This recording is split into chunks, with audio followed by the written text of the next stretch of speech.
आपकी life bless करता है परमेश्वर जब आप पर्सनल जिम्मेवारी लेते हैं कि मैं खुदावंद पर्सनल जिम्मेवारी लेता हूं कि मेरी जिंदगी से तेरे नाम को सिर्फ महिमा ही मिलेगी। जब आप अपने काम पर हैं, आप चोरी नहीं करते, ये एक पर्सनल महिमा है खुदावंद को देना कि ये क्रिश्चियन है इसलिए चोरी नहीं करता, परमेश्वर के नाम को महिमा मिलती है। आप अपने मोहल्ले में हैं, आप बाकियों की तरह चुगली नहीं करती, आपको नहीं इंटरेस्ट कि दूसरे के घर में क्या हो रहा है, आपको इंटरेस्ट है कि आज मैंने प्रार्थना की है कि नहीं की, आज मैंने बाइबल पढ़ी है कि नहीं पढ़ी, आज मेरे बेटे ने, मेरी बेटी ने, मेरे हस्बैंड ने परमेश्वर में समय बिताया है कि नहीं बिताया। आपको पता है कि अगर आप भी उनके जैसा ही करेंगे तो ये परमेश्वर की महिमा नहीं होगी। और जब आपकी जिंदगी से, पर्सनल जिंदगी से प्रभु की महिमा नहीं होती, वो आपको नहीं बढ़ाता। आपकी जिंदगी इस बात पे निर्भर करती है कि आपने अपनी पर्सनल लाइफ से खुदा के नाम को कितनी महिमा दी है। क्या आपने अपनी जिंदगी में ऐसे कुकर्म किए हैं कि परमेश्वर के नाम को निंदा जा रहा है, कि आपने अपनी जिंदगी में ऐसे काम किए हैं कि परमेश्वर के नाम को महिमा मिल रही है। परमेश्वर ने कहा तुम्हारे भले कामों को देखकर लोग तुम्हारे पिता की जो स्वर्ग में है लोग बढ़ाई करें। जब इजरायली लोग निकले वहां से तो बड़े चमत्कार दिखा के निकले। तो जब इजरायली लोग वहां पहुंचे नहीं जहां उनको पहुंचना चाहिए था, तो आप जानते हैं लोगों ने क्या कहा? लोगों ने परमेश्वर के नाम को निंदा दी। परमेश्वर ने कहा इनका परमेश्वर तो बड़ी बड़ी बातें करके इनको यहां से ले गया था, लेकिन वहां नहीं पहुंचाया जहां इन्हें पहुंचाने का वायदा परमेश्वर ने किया था। और वचन में क्या लिखा है कि इसके कारण परमेश्वर की निंदा हुई अन्य जातियों में। अन्य जातियों ने यह नहीं देखा कि अगर वो इजरायली नहीं पहुंचे कनान में तो उसका कारण, वो कारण नहीं ढूंढा उनको नहीं पता कि वो व्यभिचार के कारण नहीं पहुंचे, वो मूसा के खिलाफ कुड़कुड़ा के वहां नहीं पहुंचे, वो उन्होंने मूर्ति पूजा की इसलिए वहां, वो उन्होंने कुछ नहीं देखा। उन्होंने सिर्फ यही देखा कि ये वहां पर नहीं पहुंचे क्योंकि परमेश्वर ने पहुंचा नहीं पाया। और बाइबल कहती है अन्य जातियों ने परमेश्वर के नाम की निंदा की। आपके कारण अगर परमेश्वर के नाम को महिमा मिलेगी, परमेश्वर आपको पब्लिकली रिवॉर्ड करेगा और बढ़ाएगा। और अगर आपके कारण परमेश्वर के नाम को निंदा मिलेगी, अगर उसको महिमा मिलेगी वो आपको बढ़ाएगा, अगर उसको निंदा मिलेगी वो आपको बढ़ाएगा नहीं, वो आपको घटाएगा। और ये शुरुआत होती है छोटे लेवल से। जब आपको कोई नहीं देख रहा और फिर भी आप परमेश्वर में वफादार हैं तो परमेश्वर आपको आगे लेके जाता है। उस चोरी को, उस व्यभिचार को कोई नहीं देख रहा, किसी को मालूम नहीं होगा, लेकिन परमेश्वर को मालूम होगा, जो बढ़ाने और घटाने वाला परमेश्वर है, जो ये कहता है मैं ही मरहम लगाता हूं, मैं ही घायल करता हूं, मैं ही पट्टी बांधता हूं, मैं ही मारता हूं, मैं ही जिलाता हूं। रोमियो 2 उसकी 24 आयत में आप स्क्रीन पर देखेंगे, सिर्फ नोट करेंगे और पढ़ेंगे घर जाके इसको। क्योंकि तुम्हारे कारण अन्य जातियों में परमेश्वर के नाम की निंदा की जाती है। इसमें परमेश्वर कंप्लेंट करता है कि तुम्हारे कारण, परमेश्वर ने यह नहीं कहा मेरे कारण या शैतान के कारण कि शैतान कर रहा है, परमेश्वर ने कहा नहीं, तुम्हारे कारण परमेश्वर की निंदा की जाती है अन्य जातियों में। वचन में लिखा है, जब आप न्यायियों 6 उसकी 1 से 6 आयत पढ़ते हैं, तब इजराइलियों ने यहोवा की दृष्टि में बुरा किया, इसलिए यहोवा ने उन्हें मिधानियों के वश में 7 वर्ष तक रखा। और मिधानी इजराइलियों पर प्रबल हो गए, और मिधानियों के डर के मारे इजराइलियों ने पहाड़ों के गहरे खड्डों और गुफाओं और किलों में अपने निवास बना लिए। जब जब इजरायली बीज बोते तब तक मिधानी, अमालेकी और पूर्वी लोग चढ़ाई करके सब कुछ खत्म कर देते थे। अब अज्जा तक छावनी डाल डालकर भूमि की उपज नष्ट कर डालते थे, और इजरायलियों के लिए ना तो भोजन वस्तु, ना भेड़ बकरी, ना गाय बैल, ना गधा छोड़ते थे। 6 आयत में लिखा, मिधानियों के कारण इजरायली बड़ी दुर्दशा में पड़ गए, तब इजरायलियों ने यहोवा की दुहाई दी। और पहली आयत में फिर, पहली लाइन में फिर पढ़ेंगे, इजरायलियों ने यहोवा की दृष्टि में बुरा किया, इसलिए यहोवा ने उन्हें मिधानियों के वश में 7 वर्ष तक रखा। अब यहां शैतान प्रबल नहीं हुआ उनके ऊपर, यहां कहीं नहीं लिखा कि शैतान ने उनको अपने वश में कर लिया। परमेश्वर ने कहा वो परमेश्वर से मुड़ गए और इजरायलियों ने पाप किया, इसलिए परमेश्वर ने उन्हें मिधानियों के यानी उनके दुश्मन के वश में 7 वर्ष तक रखा। इसलिए नहीं कि शैतान भारी था, मैं आपको बताना चाहता हूं कि जब आप मौका देंगे शैतान को, अन्य जातियां खुश होंगी। नहीं तो अन्य जातियों के पास 0.11%, 0.0001% भी पावर नहीं है आपके ऊपर रेन करने की, आपके ऊपर चढ़ने की। मैं आपको बताता हूं, आप परमेश्वर के दास और दासियां हैं, उसके बेटे और बेटे किसी की औकात नहीं है आपको छू जाए, मैं आपको बता रहा हूं। लेकिन वचन कहता है तुमने शैतान को मौका दिया, तुमने वो किया जो बाइबल के खिलाफ था। और बाइबल कहती है इसके कारण अन्य जातियों ने परमेश्वर के नाम की निंदा की। उन्होंने ये नहीं कहा ये व्यक्ति बुरा है, उन्होंने कहा नहीं, पूरी क्रिश्चियनिटी बुरी है। और जब आप परमेश्वर के नाम को नीचा करेंगे, परमेश्वर आपको और नीचा करेगा। आप उसके नाम को ऊंचा करेंगे, परमेश्वर आपको ऊंचा करेगा। सब कुछ आपके हाथ में है। तब क्या हुआ? 7 आयत में लिखा है, न्यायियों 10 उसकी 6 से 10 जब आप पढ़ते हैं, 6 में लिखा जब इजरायलियों ने यहोवा की दृष्टि में फिर बुरा किया, तो 7 आयत में लिखा है यहोवा का क्रोध इजराइल पर भड़का और उन्हें पलिश्तियों और अमोनियों के अधीन कर दिया। पूरी बाइबल आप पढ़ के देखो, जब जब इजरायलियों ने बुरा किया, परमेश्वर ने उन्हें दुश्मन के वश में कर दिया। एक सताव होता है आपको बढ़ाने के लिए होता है, एक होता है कि आप अपनी गलतियों की वजह से उस चीज में पड़ते हैं। और यहां पर अगर आप बाइबल में पूरी बाइबल को ध्यान से पढ़ेंगे तो वचन में लिखा है कि हमेशा इजरायली फंसते थे अपने पाप के कारण, और फिर परमेश्वर की दुहाई देते थे, परमेश्वर उन्हें फिर छुड़ाता था, फिर वो परमेश्वर में बिगड़ जाते थे, फिर वो दुश्मन के वश में चले जाते थे, फिर परमेश्वर की दुहाई देते थे और फिर परमेश्वर ने छुड़ाता था। ऐसा चलता रहा कितने 100 सालों तक। जबकि ऐसा करने के लिए आप नहीं बुलाए गए हैं, आप बुलाए गए हैं बाइबल कहती परमेश्वर के गुणों को दिखाने के लिए, परमेश्वर की ग्लोरी को दिखाने के लिए, उसके गुणों को दिखाने के लिए, उसकी पावर को दिखाने के लिए। आपके बच्चे बेस्ट पोजीशंस के ऊपर होंगे और उसकी ग्लोरी होगी। मैं आपको बता रहा हूं, आप जब खुदा के साथ वफादार होंगे, जहां दूसरे लोगों के बच्चे नहीं पहुंच पाए, आपके बच्चे उससे भी अधिक बड़ी पोजीशन में होंगे, जबकि आप फाइनेंशियली उनसे कहीं नीचे थे। मैं आपको बता रहा हूं, परमेश्वर दिखाएगा आपको कि उसने आपको चुना है। और अगर आप उसकी महिमा करेंगे, अगर आप परमेश्वर के नाम को ऊंचा करेंगे, अगर आप पर्सनल जिम्मेवारी के साथ परमेश्वर के नाम की महिमा करेंगे, वो आपको बढ़ाएगा। बाइबल कहती है सैमसन को भी इसीलिए चुना गया था, एक माइटी मैन ऑफ गॉड, जिसे चुना गया परमेश्वर ने पलिश्तियों के हाथ से इजरायलियों को छुड़ाने के लिए। पर वचन कहता है उसकी एक कमी थी, औरतों के पास जाना, वैश्याओं के पास जाना उसकी कमी थी। और वचन कहता है उस कमी के कारण उसने अपना भेद औरत को बताया, उसने उसके सारे बालों को जिसमें उसकी पावर थी काट दिया। और जब फिर पलिश्ती उस पर कब्जा करने के लिए आए, उसने सोचा अभी भी मैं ऐसे लटों को झटकाऊंगा और ऐसे ही परमेश्वर का आत्मा उस पर उतरेगा। तो वचन कहता है आत्मा उतरा नहीं, और उसने सैमसन को वश में करके उसकी आंखों को नोच लिया। वो सैमसन जो उनका मजाक उड़ाता था, अब वो लोग सैमसन का मजाक उड़ाने लगे। कारण क्या था? शैतान। अरे शैतान तो लोगों को छू भी नहीं सकता, हम लोगों को शैतान तो टच भी नहीं कर सकता। बाइबल कहती है वो तो हमारे पांव की जूती के नीचे है। हमें लताड़ने का परमेश्वर ने अधिकार दिया है, डांटने का अधिकार दिया है, निकालने का अधिकार दिया है। शैतान आपकी लाइफ में कुछ नहीं कर सकता। लेकिन यहां पर सैमसन ने मौका दिया, और वचन कहता है उसके बाद सैमसन की बेइज्जती हुई। सैमसन की सारी चीजें जो उनके खिलाफ चलनी चाहिए थी, अब सैमसन के खिलाफ चल रही थी। पाप के जो परिणाम है वो भयानक है हमेशा।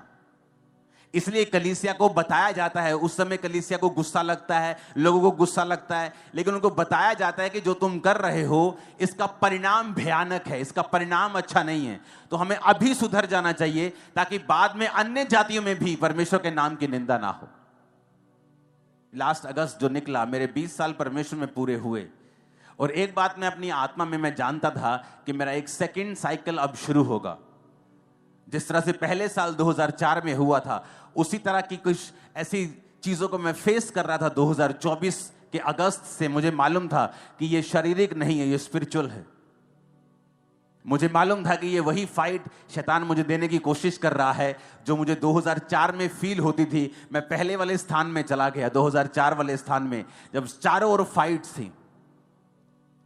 लेकिन मैं आपको बता रहा हूं, उन दिनों में प्रार्थना से, फास्टिंग से, फिर वही चीजें, फिर वही प्रार्थना, फिर उसी तरह, मैं नहीं जानता अपनी लाइफ में 2004 में जब मैं परमेश्वर में आया और जब मैं परमेश्वर की प्रेजेंस में जाता था तो मेरे हमेशा आंसू निकलते थे। हमेशा, अगर मैं परमेश्वर की प्रेजेंस में 10 बार जा रहा हूं तो 10 बार मेरे आंसू निकलते थे। वो मेरी लाइफ की सिचुएशन ऐसी थी। और वही चीज मैंने महसूस की 2024 में कि जब भी मैं परमेश्वर की प्रेजेंस में जा रहा हूं, मैं अजीब तरीके के साथ परमेश्वर के सामने दुहाई दे रहा हूं। लेकिन खुदावंद जब आपको ऐसी परीक्षाओं में डालता है, वो एक्चुअली आपको बढ़ाने के लिए होती है। जब मैं इस बार वापसी आ रहा था मेलबर्न से दिल्ली की फ्लाइट में, तो मुझे नींद नहीं आ रही थी। मुझे मालूम था मुझे नींद नहीं आएगी। ये 12 घंटे की फ्लाइट में मैं 9 घंटे प्रेयर में था। जाते वक्त अलग था माहौल, लेकिन आते वक्त मैं टोटल प्रार्थना में था। तो जब मैं प्रेयर कर रहा था तो परमेश्वर ने मुझे विजन्स देने स्टार्ट किए। और मैं आपको बताऊंगा आने वाले समय में जो खुदा ने विजन दिया है वो इतना ग्लोरियस है और इतना महान है। और इस चर्च को, इस सेवकाई को, और इस विजन को और इस मिशन को परमेश्वर वहां जाके खड़ा कर देगा जहां पर बड़े बड़े मिशंस को आप देखते हो, उनकी कैटेगरी में परमेश्वर हमें खड़ा करने वाला है। मैं आपको बता रहा हूं, क्योंकि वो चीजें मैंने निकाल ली, वो समय मैंने निकाल लिया प्रार्थना में, उपवास में, आंसुओं के साथ प्रार्थना करते हुए। मुझे मालूम था कि जिस चीज से मैं गुजर रहा हूं, मैंने कोई गलत काम नहीं किया, लेकिन मैं निकल रहा हूं। लेकिन जब परमेश्वर ने मुझे विजन देना स्टार्ट किया, मुझे बताना स्टार्ट किया, और मैं प्रार्थना में था, और इसलिए नहीं कि परमेश्वर क्यों हो रहा है, कैसे हो रहा है, मैं ऐसे कभी प्रार्थना नहीं, सिर्फ जस्ट परमेश्वर की प्रेजेंस में आप बाइबल पढ़ रहे हैं, आप प्रार्थना कर रहे हैं, और परमेश्वर ने सारी चीजों को जाहिर करना शुरू किया। वो ग्रेट काम करने वाला है हमारे बीच में, एक ऐसा लेवल जो कभी सोचा नहीं जा सकता, जो एक ड्रीम होगा लोगों के लिए, जिसमें परमेश्वर हमें लेके जाने वाला है दिनों, महीनों में, अब हफ्तों में। मैं आपको बता दूंगा ये पॉसिबल है अगर आप अपनी पर्सनल लाइफ से परमेश्वर की महिमा करेंगे तो। अगर आप अपनी वाइफ के सामने भी ब्लू फिल्म देख रहे हैं, आपने अपनी पर्सनल गवाही को खत्म कर लिया है। अगर आपकी फैमिली को पता है आप झूठ बोलते हैं, तब भी आपने अपनी पर्सनल गवाही को खत्म कर लिया है। आपकी पर्सनल टेस्टिमनी आपके लिए सबसे बड़ा ट्रेजर है, सबसे बड़ा धन है, सबसे बड़ा खजाना है। आपकी गवाही जो आपको अपने आसपास लोगों को पहले बतानी है। पहले आपके लोकल लोगों को आपकी गवाही मालूम होगी, फिर आपके मोहल्ले को, फिर आपके नगर को, आपके देश को, आपके पूरे वर्ल्ड को फिर आपकी टेस्टिमनी मालूम होगी। लेकिन शुरुआत आपके घर से होगी, आपके आसपास के लोगों से होगी कि आप कैसे हैं। हो सकता है कई साल आपकी सिचुएशन चेंज ना हो और परमेश्वर ये चेक करे कि आप कैसे हैं। जो विजन, जो मिशन परमेश्वर ने आपको दिया है, कि आप उसको संभाल पाएंगे, कि आप उसके काबिल हैं, वो आपको परखेगा कई तरीकों के साथ। और मैं लोगों को एक मैसेज देना चाहता हूं जो परमेश्वर ने आज अभी इस मीटिंग में आने से पहले मुझे दिया है।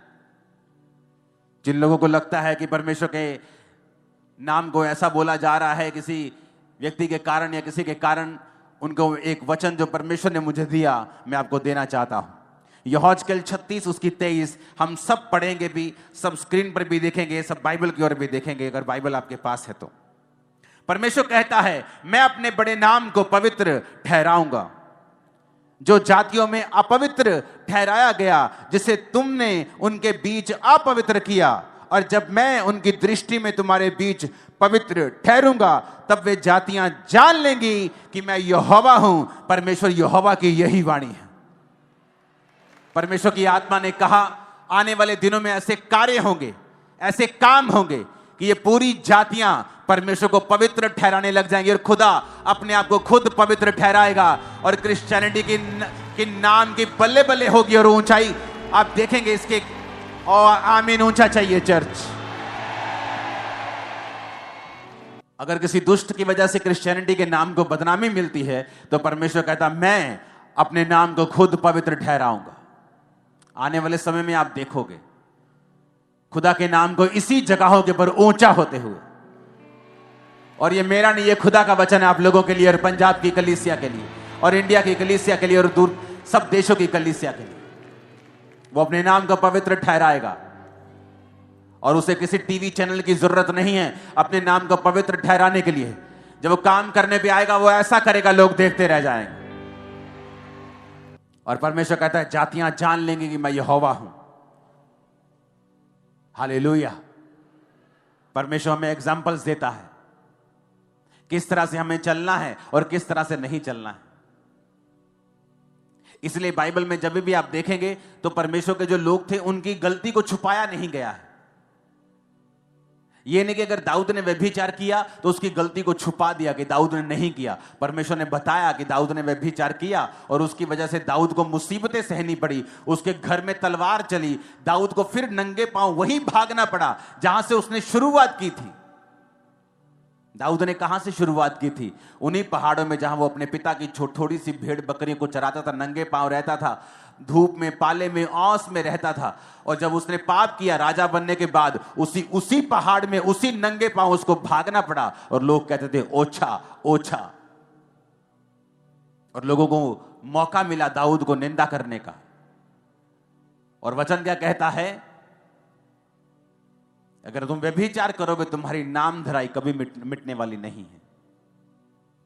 क्या हो सकता है कोई अंगारों पर चले और ना जले?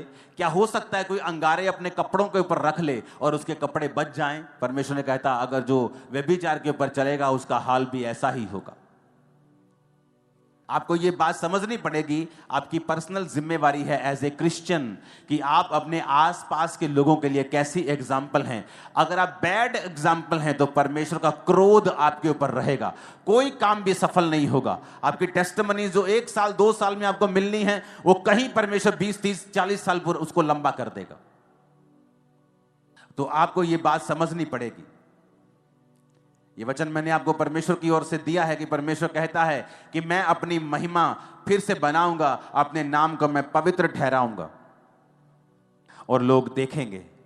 और मैं आपको ये भविष्यवाणी करके कह रहा हूं, दुनिया के लोग, फॉरेन के लोग भी इंडियन क्रिश्चियंस को स्टडी करने के लिए आएंगे कि किस तरह से इनका विश्वास इतना मजबूत और इतना सामर्थ्य। मैं आपको बता रहा हूं, आप देखोगे आने वाले समय में दूसरे देशों के लोगों को भेजा जाएगा कि जाओ और इंडियन क्रिश्चियंस जो हैं उनकी लाइफ को स्टडी करो कि किस तरह से परमेश्वर ने उनकी लाइफ में काम किया या उन्होंने किस तरह से बेदारी को फैलाया है। उनकी लाइफ्स को जाके स्टडी करो ताकि हम भी अपने देश में वैसा ही आप देखोगे इस भविष्यवाणी को पूरा होते हुए।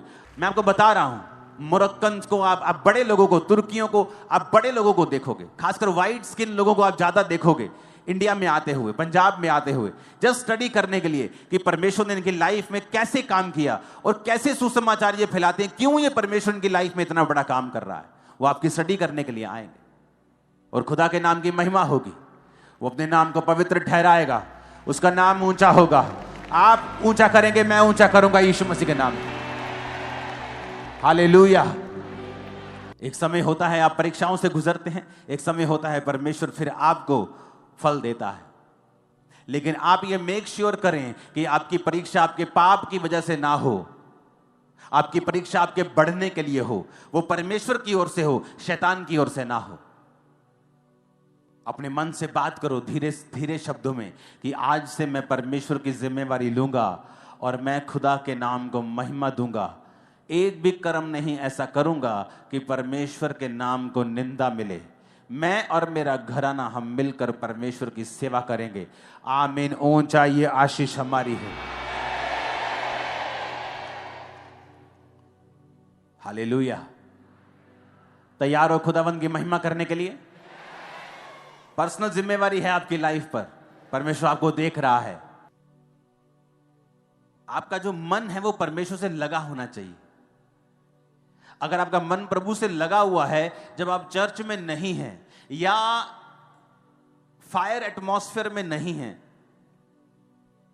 आप वर्शिप के माहौल में नहीं हैं, जस्ट अपने वर्क प्लेस पे हैं, कहीं घूम रहे हैं, कहीं जा रहे हैं, अगर आपके मन में हमेशा परमेश्वर के साथ आप जुड़े हुए हैं, आपको मालूम होगा क्या गलत है और क्या सही है। मुझे ये नहीं करना है, मुझे ये करना है। बाइबल कहती है जब आप पाप करते हैं छोटा सा, आपका विवेक निर्बल हो जाता है। क्या हो जाता है? कमजोर हो जाता है।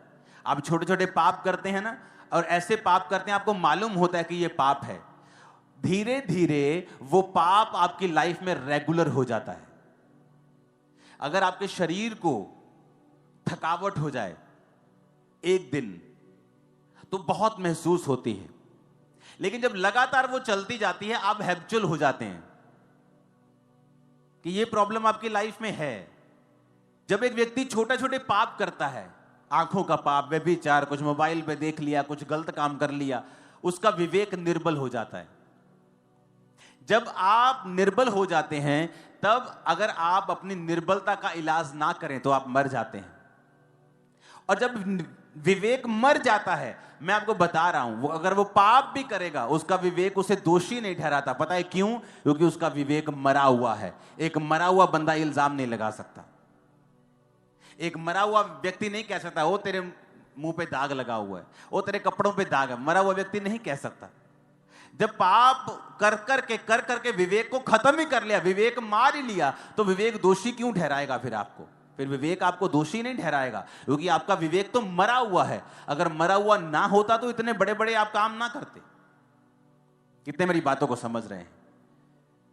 आप प्रभु में सही चल रहे होते हैं, आप कुछ गलत करते हैं, हल्का सा भी आपके अंदर गिल्टी की भावना आती है। कितने मेरी बात को समझ रहे हैं? चाहे आप थोड़ा सा डांट भी नहीं किसी, आपके अंदर गिल्टी की भावना आती, गिल्टी फील होता है। लेकिन कईयों को नहीं होता है। क्यों? क्योंकि वो अपने विवेक को निर्बल कर करके विवेक को मार चुके हैं, डेड कर चुके हैं, डेथ हो गई है विवेक की। अब वो कुछ भी कर रहे हैं क्योंकि उनका विवेक उन्हें दोषी कहते। विवेक दोषी नहीं ठहराता तो आप दोषी नहीं। बाइबल ऐसा नहीं कहती। बाइबल कहती है वचन तुम्हें दोषी ठहराता है, सिर्फ विवेक नहीं। अगर वचन तुम्हें दोषी ठहराता है तो तुम दोषी हो। अगर तुम्हारा विवेक मर ही चुका है तो वो तुम्हें दोषी कैसे ठहराएगा? क्योंकि तुमने उसे खत्म कर दिया है पाप कर करके। हालेलुया।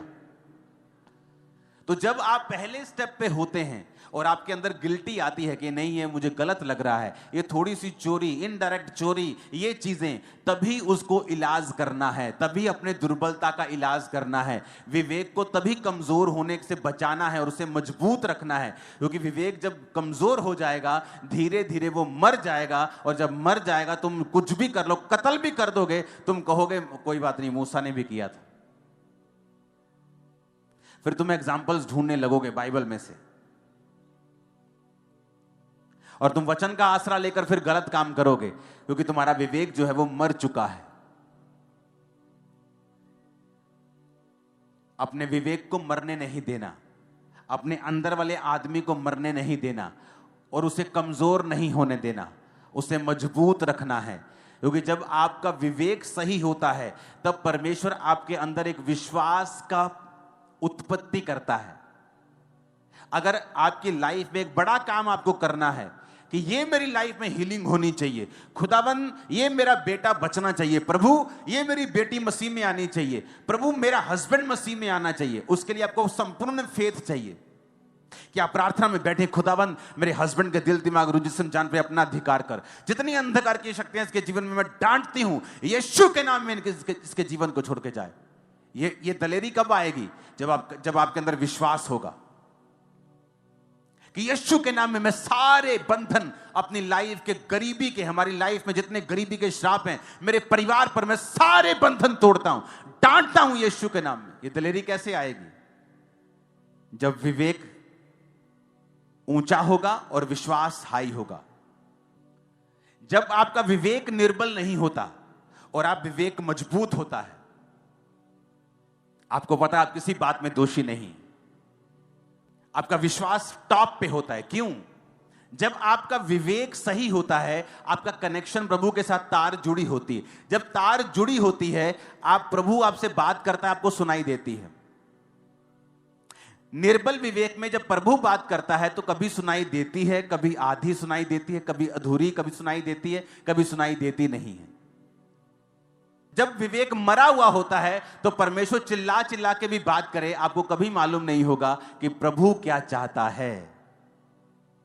जब विवेक मजबूत होता है, उससे क्या होता है, आपका मन आपको दोषी नहीं पाता। आप जब प्रार्थना करते हैं, प्रभु के सामने जाते हैं, तो आपको एक हियाव होता है कि मैं जो मांग रहा हूं परमेश्वर मुझे देगा।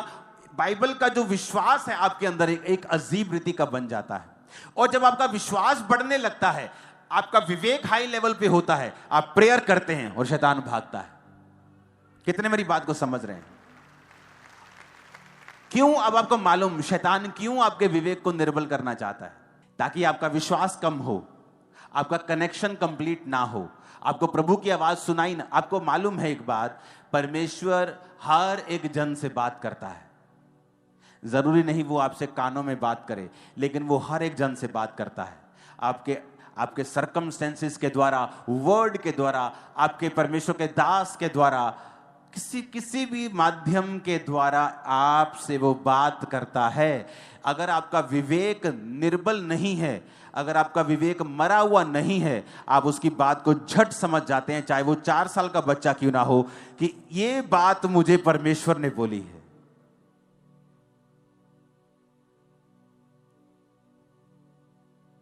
हो सकता है आप बीमार हो क्योंकि आप ज्यादा पानी ना पीते हो, कम पानी पी रहे हो, आपकी बॉडी में पानी की कमी हो। और एक 4 साल का बच्चा आपको बोले, मम्मा रोज पानी पिया करो, ज्यादा पानी पिया करो, और आपको नहीं मालूम वो प्रभु ने बात की है आपसे। क्योंकि आपका विवेक अगर मजबूत है तो परमेश्वर पत्थर को भी इस्तेमाल कर सकता है, बच्चे को भी कर सकता है, आपके दास को कर सकता है। वो किसी भी चीज को आपको बताने के लिए और बढ़ाने के लिए इस्तेमाल कर सकता है।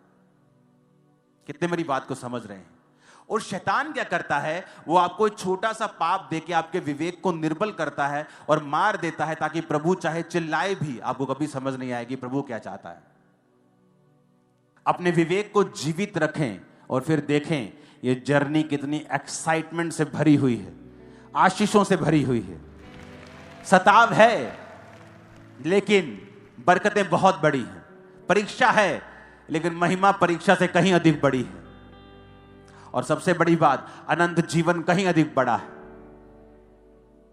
जहां इस देश के, दुनिया के बड़े बड़े राजे वहां पहुंच नहीं पाएंगे, बड़ी बड़ी पदवियों के ऊपर बैठने वाले उस अनंत जीवन तक नहीं पहुंच पाएंगे जहां आप और मैं पहुंच पाएंगे। हालेलुया। अपने पड़ोसी को बोलो, अपने अंदर वाले आदमी को, औरतें बोले अपनी अंदर वाली औरत को मरने नहीं देना है, कमजोर नहीं होने देना है, अपने विवेक को जीवित रखना है, मजबूत रखना है। ऊंची आवाज में आमीन खड़काओ जरा, ऊंची आवाज। हालेलुया। तो आपको यह बात समझनी पड़ेगी कि आपके ऊपर एक पर्सनल जिम्मेवारी है, परमेश्वर का नाम महिमा देने की, उसके नाम को फैलाने की। आप फेल नहीं हो सकते। बाइबल बहुत सख्त है, उसमें तो लिखा है जो परमेश्वर की सेवा करने वाला है वो निंदा से परे होना चाहिए, उसका आंचल साफ होना चाहिए, नहीं तो वो पास्टर की कुर्सी पर नहीं बैठ सकता है। वचन तो इतना सख्त है कि आप सोच भी नहीं सकते। कई मामलों में आपको परमेश्वर में चलना होगा, बढ़ना होगा। दुनिया में क्या हो रहा है, लोग क्या कर रहे हैं, भूल जाओ, अपनी लाइफ देखो आपको क्या करना है। दुनिया के साथ क्या हो रहा है, लगातार फोन पे जुड़े रहते हो तुम लोग, छोड़ दो, अपनी लाइफ को चेक करो। क्योंकि शैतान किसी का सगा नहीं है, अगर वो एक के साथ कर सकता है दूसरे के साथ भी कर सकता है। अपने आप को चेक करो, अपने आप को बढ़ाओ, अपने परिवार का ध्यान रखो, अपनी स्पिरिचुअल लाइफ का ध्यान रखो, अपनी संगति का ध्यान रखो, मुझे क्या करना है। हालेलुया। परमेश्वर के वचनों को सुनने के लिए हमारे चैनल को सब्सक्राइब कीजिए और हमारी लेटेस्ट वीडियो सबसे पहले देखने के लिए बेल आइकन को प्रेस कीजिए।